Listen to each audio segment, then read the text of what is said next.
What's up guys, back in today with another reaction to Nippon Sangoku, this time of episode 8. Fantastic episode last week. I'm still not 100% familiar with the name, so apologies, but loved the scenes with Lord Tyra's son and Goro, I think his name is, the kind of general guy. Loved the scenes with them. Again, especially Lord Tyra's kid, I thought he was amazing last week. Respect him a lot more. Well, it's fair to say, yeah, it went from 0 to yeah, anything above 0 was a lot more. So that is accurate. But yeah, just loved the kind of betrayal kind of scheme, and then that kind of getting forward. Obviously, we saw it coming. It was just Tyra wanted it to happen, wanted his son to die, it seems. So that should be an interesting kind of situation when they meet again, I do assume. But yeah, looking forward to seeing what we got today.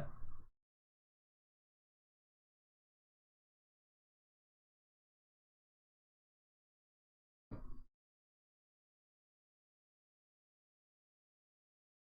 think there was something about the wording of the compliment from a few episodes ago, wasn't there, with the frog kind of place. Still wasn't sure what the ending meant.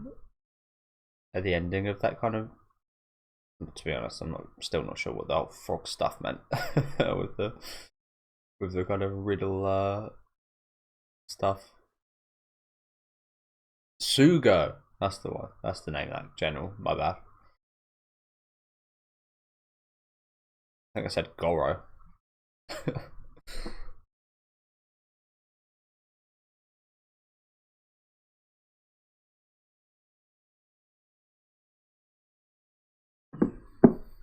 Wow, that's an unfair fight, isn't it? That's an unfair fight if I've ever seen one. Like a dragon versus a lion. Good luck. I suppose that is quite accurate though, as to what is happening. But what you need to do is put a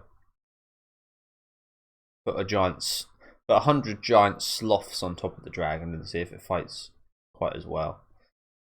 That's actually even more accurate. The Tyra fucking essentially what he is, 100 sloths weighing down this dragon.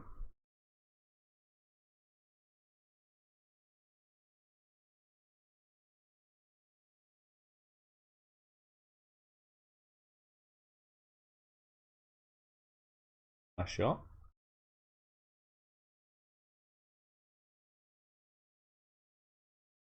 Nice shot. Taking down the venomous snake.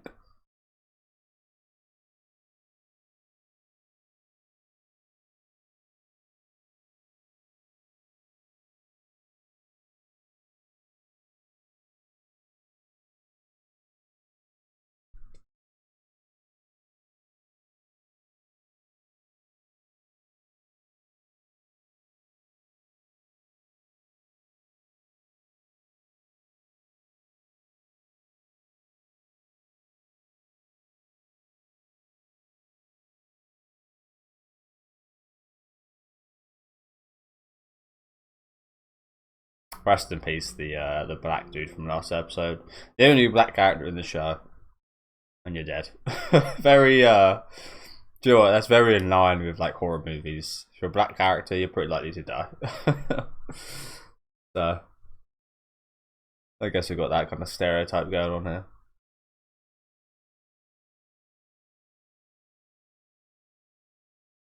To be honest, that was always a stereotype in horror movies. I've seen a lot of horror movies, and I can't really say too many like that is the case. To be honest, I feel like that's a bit of a fake kind of.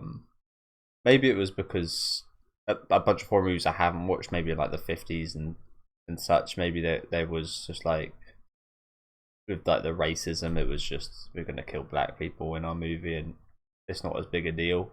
Maybe that's where that came from, but I clearly haven't seen many, if any, of those types of movies. I mean, the main character of Night of the Living Dead, that guy, so it's like one of them anyway.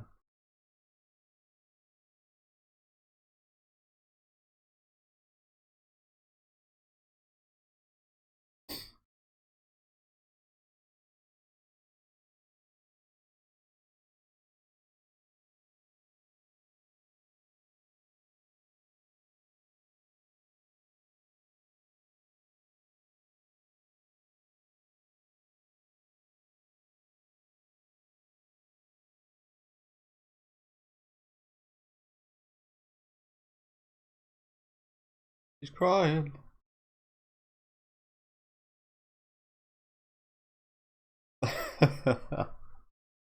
And we all cry because she cries, of course.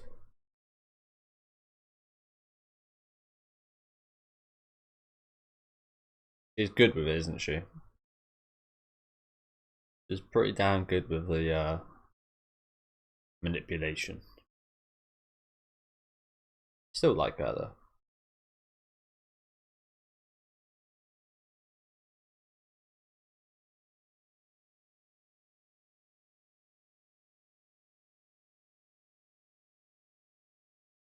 It might just be the style, but she always looks like she's crying.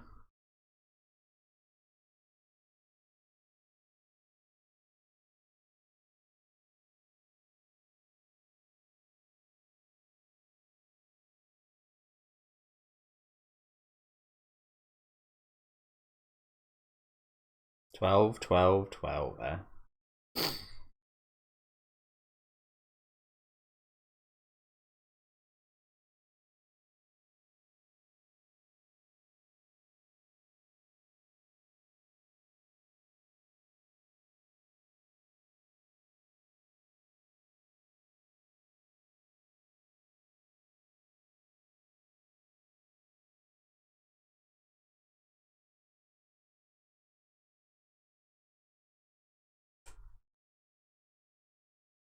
Yeah. Yeah, he fucked up big time there. Too impatient. That's the thing with her whole like plan. She might have overdone it a bit. But they're so passionate.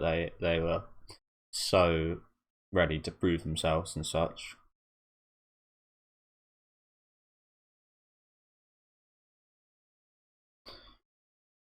It might be too much of an idol.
There was no showdown.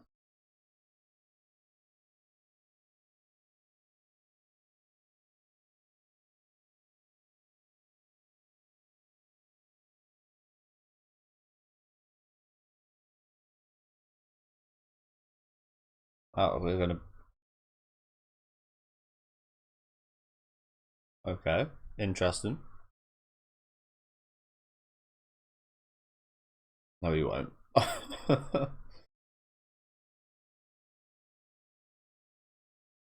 Interesting. So we're actually planning on just making a fortress here.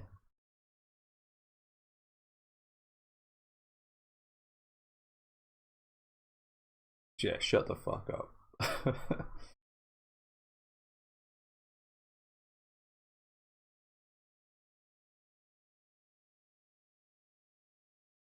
Okay.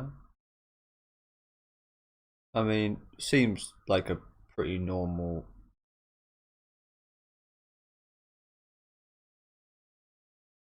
We've got less forces, so barricade ourselves in here makes sense, right?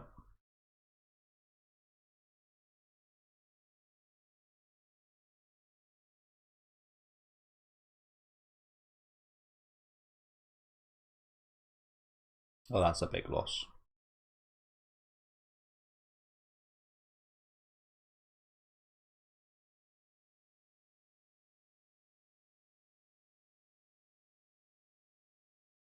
Which is massive.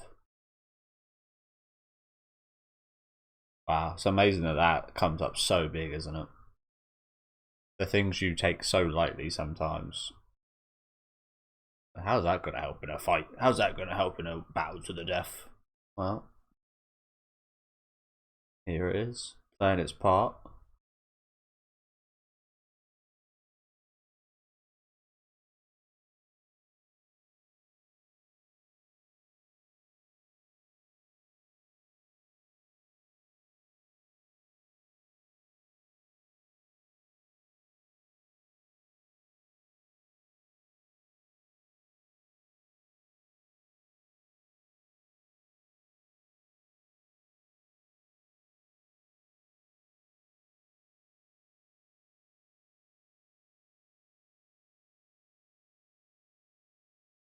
Really? You're betting. Really? Yeah, clearly he's got high hopes for him then. He's pinning a lot of his plan on him figuring out that fucking riddle. That's the,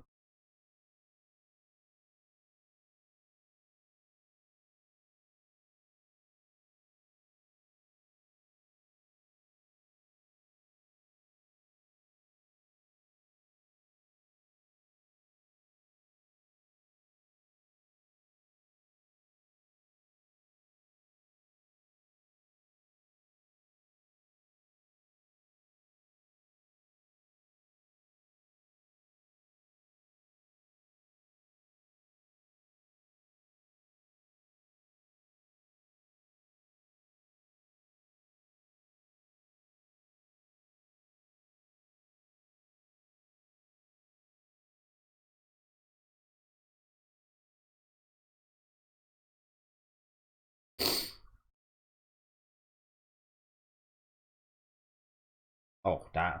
What a quote! Damn! Print that on a mat. Put that in your toilet. Fear not death. The waste ones. Yeah, I fucking yeah. Sorry. I failed to replicate it perfectly. But yeah, fear not death, but not living up to the life one's given. Damn, that's that's a sick quote right there. Holy crap! Are you ever gonna be able to live up to the life you're given though, because of the endless possibilities and outcomes? I guess that's what makes that quote so powerful.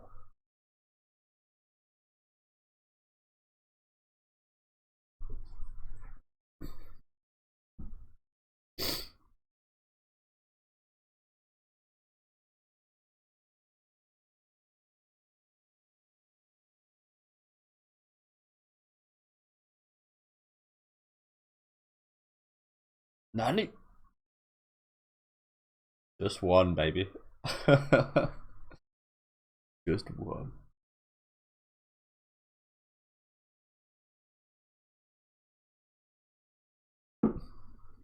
Ah, oh, look at him now. Fucking chilling. Kimono, little mat with some alcohol. And look at these guys, I put all their soldiers in there. Look at you. Elegant gentleman master of tea ceremony. It's rather elegant, isn't it? That's just Japanese nature, Japanese kind nature right there. Even in the future, in this post-apocalyptic world or whatever. It's not apocalyptic, but yeah, you know what I'm saying. The Japanese are still Japanese.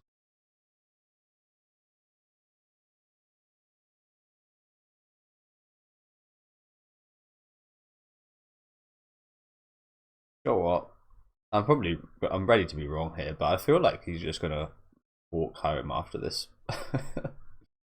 He's that type of guy.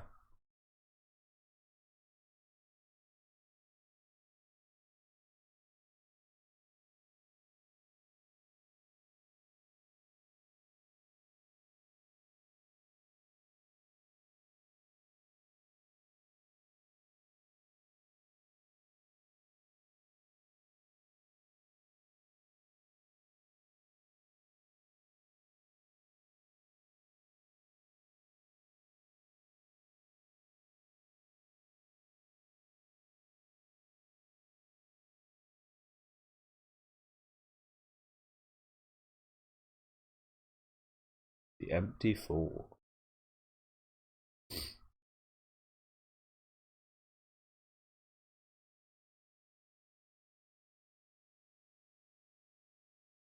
I recognise that name. I think that was on a. That was on. Am I right in saying that was on? I don't know what show it was, but there was a multiple choice question. I think it was Casting of the Elite. There was a multiple. Yeah, that's funny how that comes back into play. I guess this shows my memory's pretty good with random stuff. Not so much like names, but not that is a name to be fair. I think that is the emperor with like the most children in history, or something along those lines. Because that was on a question in Casting of the Elite. It was like, yeah, which emperors had like the most children out of these four, and I think it was Tokugawa Ieyasu. I think was the answer to that. So that's funny. I've heard about him like twice in the span of a week. But yeah, I guess this is a bluff essentially. This isn't it? It's like, well, welcome here. There's no harm to you. However, I know you're going to be suspicious, and because you're suspicious, um, yeah, it's just like representing that you've got nothing. But that would be so like you've so obviously got nothing. They're they're undoubtedly thinking you've got something planned. However, you haven't actually got anything planned. Your plan is to make them think that you've got something planned or you've got something going on, and to bluff them and make them retreat because they know something's up. They just can't tell what, and the unknown is incredibly scary. Much more scary than the like an unknown potential threat is much more scary than a known threat. I think in a lot of cases, because at least then you know what's coming at you. In this case, like it could be anything. So that's the kind of gist of this strategy, I assume.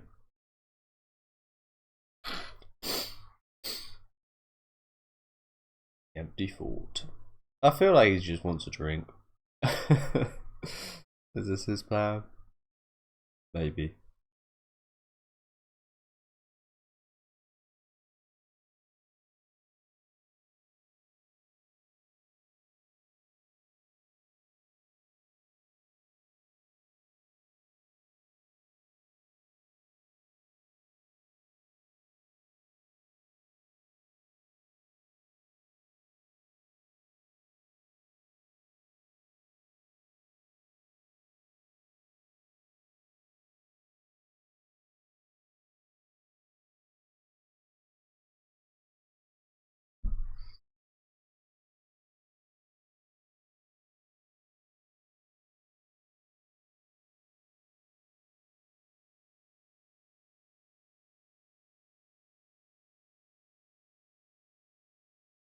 Well, that's also a thing you can play with though, because he knows you know that.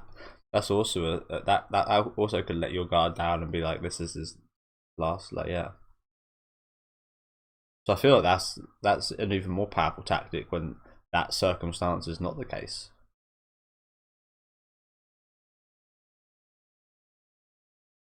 Yeah, look how many people it brought. That is incredible. One man, one dragon. Wow. Setting up the whole barricade right here. I just want some tea, bro.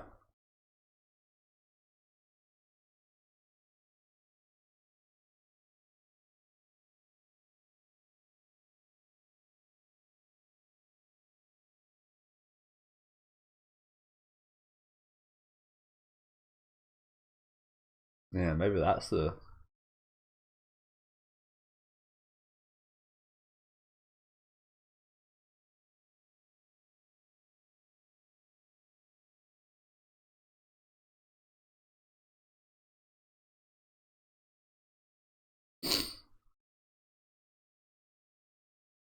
I feel like he won't though. I don't know why. I feel like he's just gonna stroll right out of here.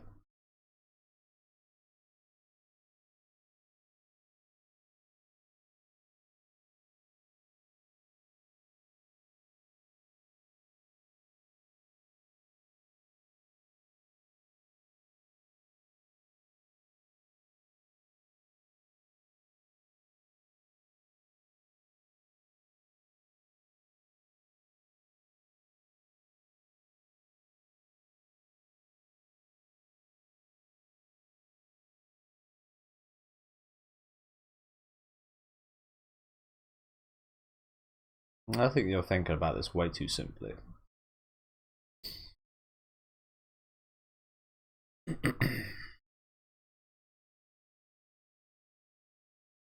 Do it then.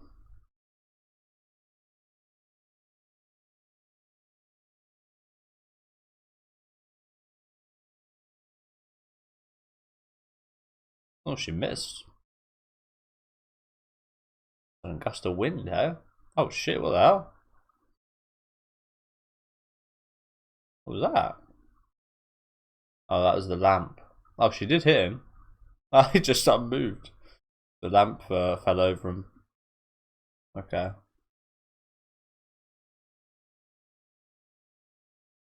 Oh, he's just burning. Fucking hell. Oh my god. He's just taking it. What the fuck? Hey, yo. Holy shit.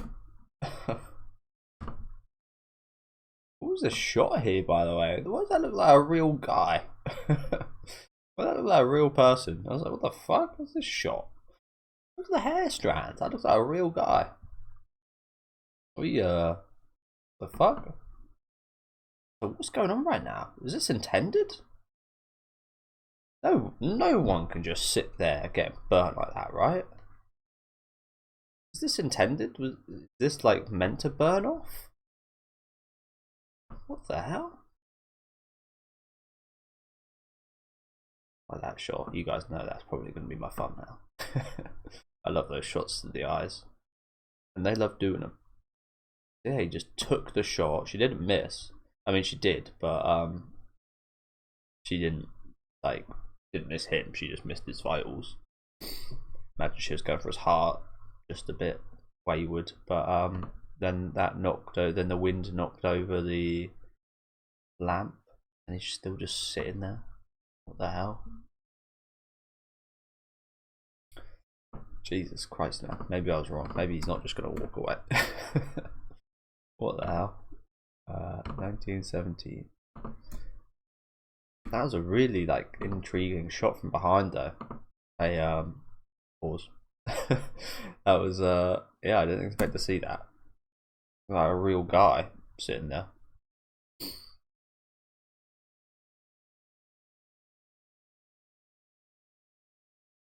They're just chilling. They're just on fire, just chilling. And surely that just says I'm okay with death.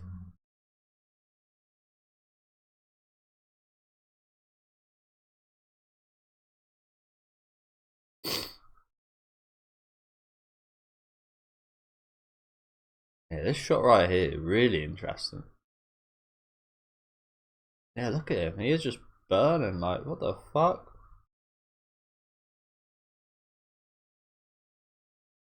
Yeah.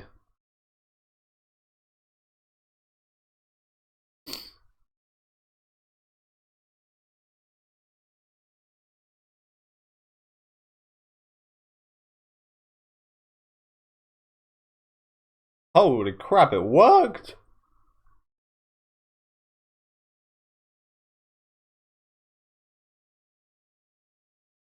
Holy crap! Holy shit, it worked! Oh my fucking god. Oh my god, that fucking worked. Ain't no one here. What the hell?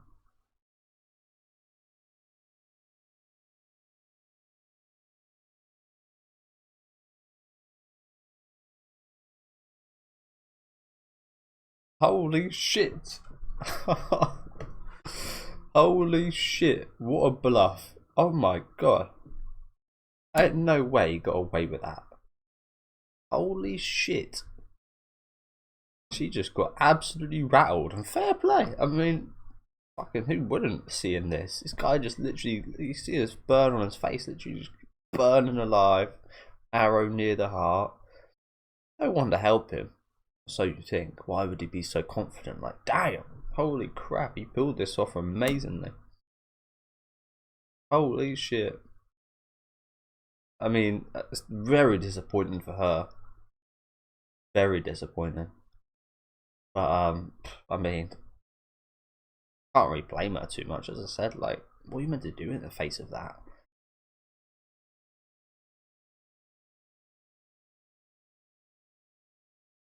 It's beautiful.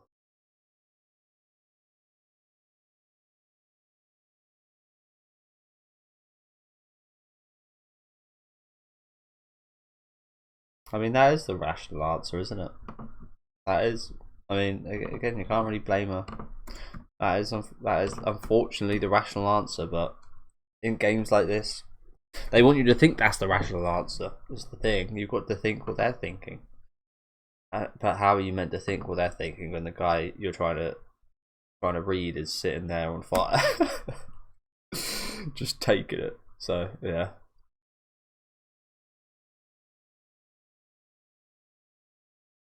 It's the safe play from her. Sometimes the safe play can lead you into trouble. Wow, I can't believe that worked. That is incredible. I guess yeah, he is just gonna walk away. He burns, hole in his chest. Wow, this guy just defeated a whole army by himself by drinking tea. Wow. So that's him speaking to the heavens. So that is that what that means then? Just to like face death and put your life on the line like that?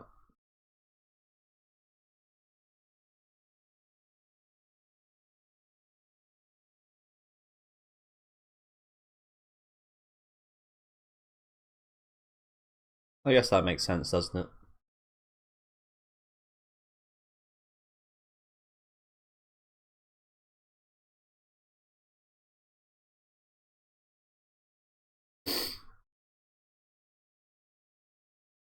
Okay. I guess that would also be facing death in a way, wouldn't it? Talking to the Emperor, putting your life on the line by maybe suggesting something.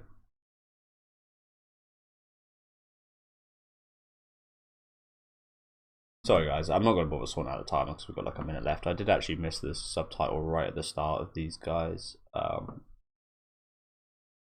conversation here.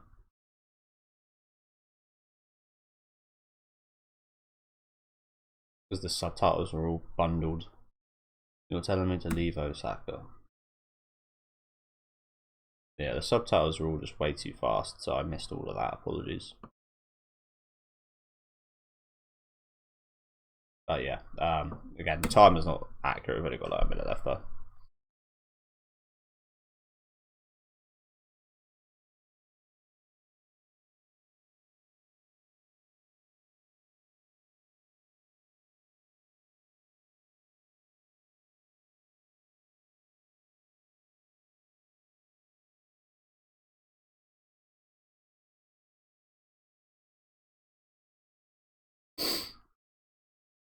Indeed, they were.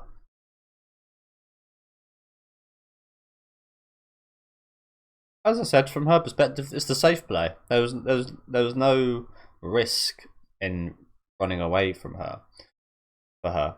However, that, as their strategist said, that will lead to people's thoughts changing, perhaps, and that could be an issue.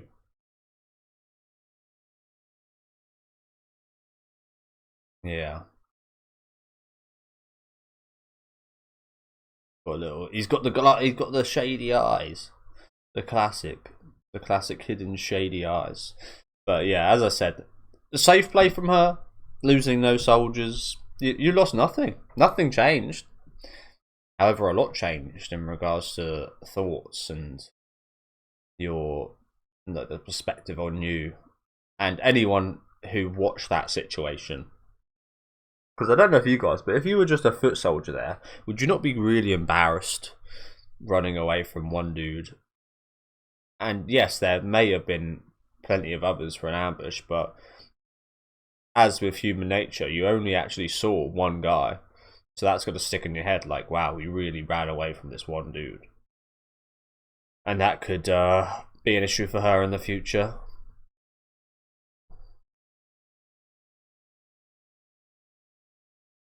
It might be a big issue for the people around her, but I think that might also be a massive issue for her to deal with that as well. Because now she's got to question. She'll never know if it was a bluff or not. Sometimes you just want to find out. Things like that can linger with you for ages. But yeah, fair play to him. That was fucking hell of a bluff. Should have just sat down and had tea with the man.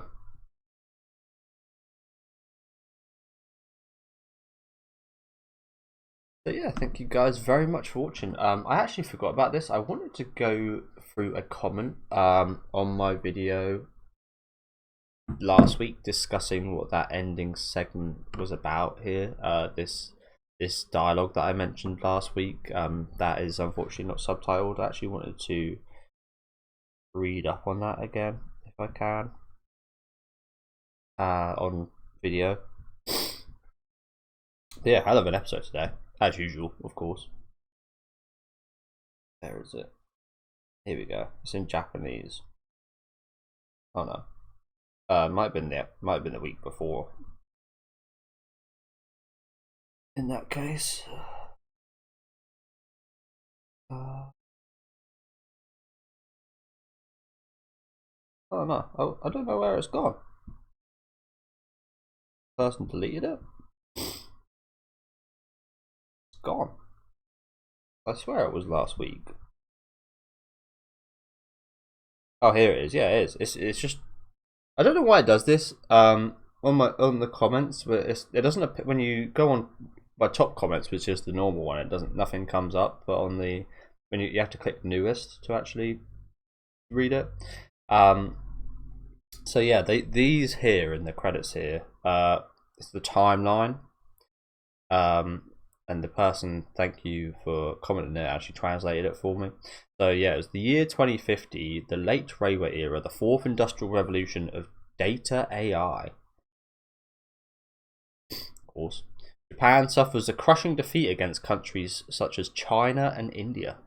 Accelerating low birth rate and aging population, significant decline in education levels. Of course, this is a Google Translate, so it's not going to be perfectly worded. A nuclear war breaks out worldwide. Saboteurs from various countries destroy the entire global network with the aim of blocking information. The digital network society is virtually destroyed. The Earth's average temperature begins to drop significantly, which is interesting because it was 15 degrees in Osaka right there at night, which is pretty damn hot. And yeah, 2051, Japan does not become a battlefield, but it is flooded with refugees. 2055, respiratory infections. Yeah, so I was wondering if that was the right word then. I was like, what's that got to do with anything? Respiratory infections spread throughout the country, and xenophobic riots occur frequently.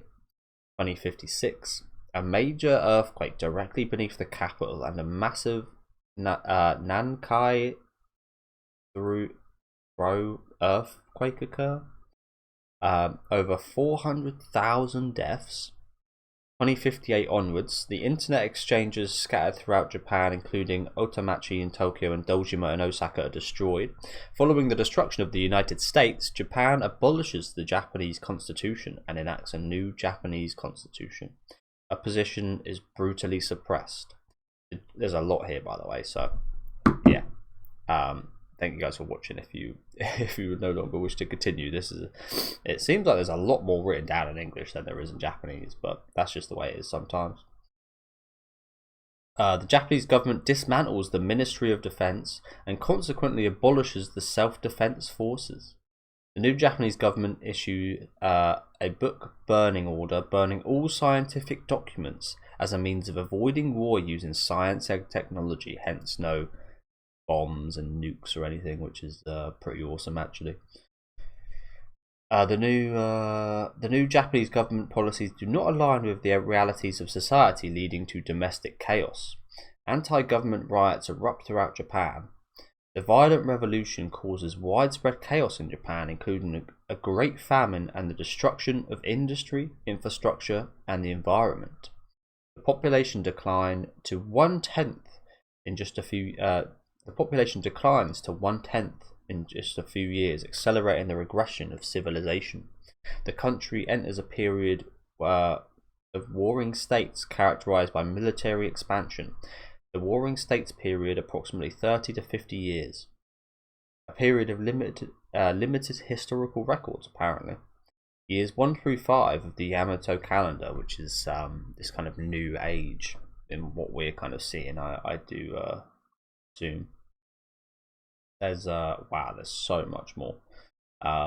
Maybe I won't continue the rest. Well, to be honest, we're pretty much halfway through it, so might as well. I think it's good to read this aloud. I don't know about you guys, I've never been too much of like a book reader, because if I don't say it like out loud, I've never had too much of a great imagination, I guess. So it's always harder to imagine these things. When I say them out loud, I can kind of get the gist of them a bit better. The Shikoku and Kyushu Confederatory defeat the Western Japan. Emperor Fujiwara I, the founder of the Yamato dynasty, ascends to the throne. Osaka is established as the capital, and the country's name is set as Yamato. The abolition of prefectures and establishment of countries is implemented. Again, it's amazing how all of this is written in just that short amount. Firearms manufacturing begins. The government system, land system, and military system are reformed. The Yamato Emperor's direct troops and the Frontier General's office are established in frontier countries. Years 6 through 10. Yamato invades the Central Confederacy. Fukui, Aichi, and Gifu partially are established as part of the unified territory. Ishikawa, Tomoya, and Niigata split, forming the Tohoku Confederacy. Seiryu, former Niigata, is established as the capital, and the nation of Sei is founded. Years 11 through 20. Emperor Fujiwara I, the founder of the Yamato dynasty, dies. Emperor Fujiwara II, the second Yamato emperor, ascends to the throne. Rebellions break out frequently. And Fujiwara II dispatches troops to suppress the rebellions. The United Nations conquered Yamanashi, Shizuoka, Nagano, and Gifu. Some exceptions. So yeah, almost done. Then with the capital in the former, I'm messing up. Reading so much here. Then, with its capital in the former Hanagawa prefecture, the Buhyang Kingdom was established. The Three Kingdoms. Yamato suppressed rebellions in Kyushu. Buo seizes Fukushima in the territory of the sacred barbarians. He invades Aichi county in the Yamato territory. Yamato repels him. He invades Fukui county in the Yamato territory. Yamato repels him. Peasant rebellions break out repeatedly in the Kochi County. Yamato suppresses them. Buo seizes Miyagi in the territory of the Sacred Barbarians. Fuji II appoints Ryumon Mitsuhide as frontier general. He invades Shiga County in the territory. Yamato repels him. A new empress is appointed from the prestigious Taira clan. Hirodono Ki becomes Minister of Home Affairs. Hirodono Ki suppresses powerful clans such as the Asama family. Hirodono Ki becomes the Chief Administrator of National Affairs. He reforms the monetary system. Hirodono Ki poisons Fuji II. He makes his sister the Empress Dowager and his daughter the Empress, and he installs Fuji III as the third Emperor of Yamato. Hence why the Emperor is such a fucking loser. So yeah, hopefully that makes the story make a bit more sense. That certainly helped me in regards to like understanding the surroundings and such more of the characters and their kind of relationships, and again, even like the Emperor, just understanding how a man like that became the Emperor and such. So yeah, if you guys wanted to actually read that comment, go to my video for last week, so that would be episode 7, and you've got to click newest, otherwise it doesn't come up for some reason. But yeah, just to summarize the episode, again, fantastic stuff here. That was probably a lot longer than I expected it to be honest. I did want to read through all that though with you guys. But yeah, fantastic stuff here. Fantastic strategy used by the Dragon Ryumon right here. I don't know if I'd say I'm surprised, but it sure was shocking to see her run from that situation. And I think that is going to be a massive impact in the mentality of these people in the future. But yeah, hell of a bluff right here. Seems like quite a bit of this plan is going to be relying on Aoteru. I fuck up his name, apologies. That is something I did want to go back to actually. Because we heard the whole plan. But it's interesting that he kind of has put so much on a riddle, if you know what I'm saying. Why did you even make it a riddle if so much of this plan kind of relies on him?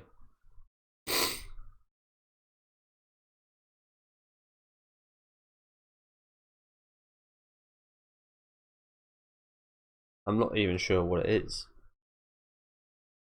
So it's going to be him to ensnare the Sei army in one stroke of that.